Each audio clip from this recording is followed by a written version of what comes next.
สัญญาทำไมถ้าหัวใจน้องยังไม่แน่รู้ไหมใจพี่อ่อนแอเป็นโรคแพ้สัญญาลอยสัญญาให้ไว้กี่ครั้งก็พังบ่อยๆพี่หรืออุตส่าห์หลงคอยหน้าใจน้อยคอยเธอทุกที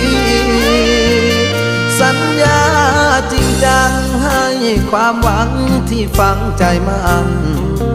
จะรักกับพี่ยืนนานปากหวานยืนยันทั้งปีแต่งงานเมื่อพร้อมอย่าหอมยอมใจรักพี่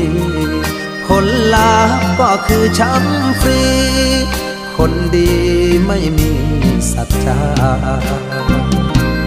สัญญา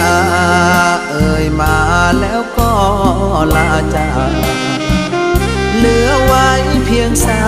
กกากคำหวานบั่นทอนชีวาเห็นเธอดีจากแท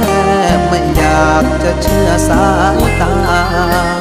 พี่เสียดายเวลาที่คอยหาแล้วมาเป็น